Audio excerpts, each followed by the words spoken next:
For half a century, the name Ali MacGraw has been tied to one unforgettable line. Love means never having to say you're sorry. It is the phrase that made her famous, the phrase that turned a young model from Bedford Village, New York, into one of the most celebrated actresses of the 1970s. But the love story that truly defined her life was never the one on screen. It was the one that began on a dusty film set in Texas, blossomed into a tabloid sensation, and slowly turned into one of the most painful chapters of her life. Now, in her mid-80s, Ali MacGraw is still talking about it, still unpacking what it meant to be married to Steve McQueen, the man the world called the King of Cool. Her reflections are not bitter, but they are unflinching, and they reveal a side of Hollywood glamour that few were ever allowed to see. Long before she became a household name, Ali MacGraw was a girl growing up in a home where love was complicated and safety was never guaranteed. Her parents were both artists, and while that gave her an alien appreciation for beauty and craft, it also gave her a front-row seat to constant conflict. Her father struggled with anger and, by her own account, could be a frightening presence in the house. The tension between her parents left young Ali uncertain of her own worth, a feeling she has said followed her well into adulthood. It is a detail that matters, because it helps explain why a woman as accomplished and admired as MacGraw would later find herself shrinking herself for the men she loved. She channeled her early ambitions into the world of fashion, working for years at Harper's Bazaar as an assistant to the legendary editor Diana Vreeland, then later doing styling and modeling work for Vogue. It was a glamorous apprenticeship that sharpened her eye and her instincts, but acting was not yet part of the plan. That changed in 1969, when she landed the lead role in Goodbye, Columbus. The film was a modest success, but it was enough to put her on Hollywood's radar, and it was during this period that she met Robert Evans, the head of production at Paramount Pictures. Evans saw something special in MacGraw and cast her in Love Story, the film that would change her life forever. Released in 1970, it became a cultural phenomenon, grossing well over $100 million and earning her both a Golden Globe and an Academy Award nomination. She and Evans had already married the year before, in October 1969, and in January 1971 they welcomed their son, Josh. On paper, it looked like the perfect Hollywood life, a star on the rise, a powerful husband, a young family, and the kind of fame most actresses only dream about. But Hollywood has a way of testing even its golden couples, and the test arrived in the form of a film called The Getaway. Directed by Sam Peckinpah and starring Steve McQueen, the project needed an actress to play McQueen's on-screen wife. Evans, eager to keep his own wife career moving, helped secure the role for MacGraw. It would prove to be one of the more consequential decisions of his life, because it placed his wife directly in the orbit of a man whose magnetism was already legendary. By 1972, Steve McQueen was arguably the biggest movie star on the planet. He had clawed his way up from a turbulent childhood marked by abandonment, eventually becoming the face of American rebellion in films like Bullitt and The Great Escape. He raced cars and motorcycles in real life with the same intensity he brought to the screen, and audiences loved him for it. MacGraw later admitted that she sensed danger before filming even began.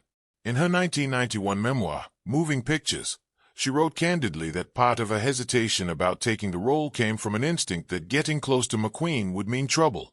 That instinct proved correct almost immediately. According to multiple accounts from the production, the chemistry between MacGraw and McQueen ignited within days of arriving on location in Texas. MacGraw has described the pull she felt toward him as something almost involuntary, the kind of attraction that made the air feel thinner whenever he was near. She has said that McQueen had a presence so strong that an entire room would turn to look at him the moment he walked in, and that despite being a married woman, she was not immune to that pull. The affair quickly became public knowledge, fueling tabloid coverage and, ironically, helping turn The Getaway into a commercial hit. By the end of 1972, MacGraw had filed for divorce from Evans. The breakup devastated him, not least because he was the man who had discovered her and built her career. Their split became one of the most talked-about scandals in Hollywood that year, and decades later it would even resurface as a plot point in The Offer, the television series dramatizing the making of The Godfather. Despite the bitterness of the divorce, MacGraw and Evans eventually rebuilt a friendship. She stood by his side years later when he received his star on the Hollywood Walk of Fame, and after his death in 2019 she spoke warmly about the contribution he made to both her life and the film industry. Ali MacGraw and Steve McQueen married in July 1973 in Cheyenne, Wyoming. To outsiders, It looked like the union of two of the most desirable people on the planet, a real-life love story to rival anything Hollywood could script. But the terms of the marriage told a different story from the start. McQueen insisted that MacGraw sign a prenuptial agreement, ensuring she would walk away with nothing if the marriage ended, and she agreed. More strikingly, he made it clear that he did not want a wife who worked. MacGraw, who just a few years earlier had been one of the most in-demand actresses in the country, stepped away from her career to meet his expectations. She has spoken about this decision many times in the years since, and her explanation has always been remarkably honest. She did not walk away from acting because she had lost interest in it. She walked away because she was afraid that holding on to her career might cost her the relationship. In her own words from her memoir, she essentially became the household's cook and cleaning woman, throwing herself into domestic life to prove that she could be the kind of partner McQueen wanted. It was, by any measure, an extraordinary sacrifice for a woman who had spent years building a name for herself in one of the most competitive industries in the world. For a while, the marriage had the glow of paradise. The couple settled into a secluded home in Malibu, spending long days on the beach, hosting casual barbecues, and surrounding themselves with a tight circle of friends rather than the Hollywood crowd. MacGraw has described those early years fondly, recalling a slower, more private version of Malibu that no longer exists. But beneath that surface calm, McQueen's personal demons were never far away. He had grown up without a stable home, abandoned by his father and largely raised apart from his mother, and that history left him with a deep well of insecurity, particularly around trust. MacGraw has said that his jealousy could flare without warning, often triggered by the smallest, most innocent interactions.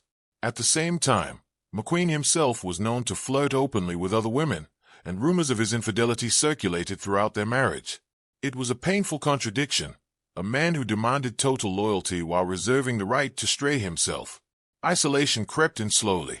MacGraw was raising her son Josh from her marriage to Evans while also managing the demands of McQueen's household and his moods. She has said that fear of confrontation kept her quiet during this period, that she worried speaking up about her own needs might push him away entirely. Both McQueen and MacGraw struggled with substance use during these years, McQueen with heavy drinking and drug use, and MacGraw with a growing dependence on alcohol that would not fully come to a head until years later. What had started as a passionate, almost obsessive connection slowly hardened into something heavier, a marriage held together as much by fear of loss as by genuine affection. By the mid-1970s, the cracks were impossible to ignore. McQueen's career was still riding high publicly, but at home, his addictions were tightening their grip. He would disappear for nights at a time and retain distant, suspicious, or simply gone, emotionally, even when he was physically present. MacGraw, who had already given up so much of her independence to fit into his world, found herself increasingly alone inside her own marriage. Drinking, for both of them, became less a social habit and more a way of coping with a relationship that was quietly falling apart. Rumors about McQueen's affairs grew louder and harder to dismiss. For a time, MacGraw chose denial, clinging to the version of him she had fallen for rather than confronting the reality unfolding in front of her. Eventually, though, the evidence became too persistent. She has admitted that, hurt and feeling unwanted, she too sought comfort outside the marriage during this period. It was not a story of one villain and one victim. It was two people, both struggling with their own pain, both contributing to a relationship that had become a cycle of suspicion and retreat. By 1977, MacGraw had reached a turning point. She told McQueen she wanted to return to acting, to reclaim the identity and independence she had set aside years earlier. According to biographer Mark Elliott, McQueen's response was blunt and final. If she wanted to work again, he wanted a divorce. For MacGraw, that moment confirmed something she had feared all along, that her voice in the relationship had never carried the weight she hoped it would. She went on to accept a role in Convoy, directed once again by Sam Peckinpah, a decision that effectively closed the door on reconciliation. The couple briefly attempted to repair things, but the damage was already done. Their divorce was finalized in August 1978, after 5 years of marriage that had been defined as much by control and emotional distance as by the passion that first brought them together. Steve McQueen did not get much more time after the divorce. In 1980, at the age of 50, he died from mesothelioma, a rare and aggressive cancer linked to asbestos exposure, possibly from his time in the military or around race cars and protective gear earlier in his life. His death shocked the film world and devastated the people who had been closest to him. For MacGraw, the grief was complicated in a way that few people could understand. She was no longer his wife, and their marriage had ended in real pain. But she had loved him deeply, and that love did not simply disappear because the relationship had. In the years that followed, she has spoken with remarkable candor about wishing things had gone differently, expressing sorrow that the two of them never got the chance to sit down sober, as mature adults, and make peace with everything that had happened between them. It is one of the more quietly devastating parts of her story, a reminder that some chapters in life close not with resolution, but simply with time running out. MacGraw tried to keep her career alive in the years after McQueen's death, taking on roles in Convoy and later a recurring arc on the primetime soap opera Dynasty in the mid-1980s. But the industry had moved on, and so, in many ways, had she.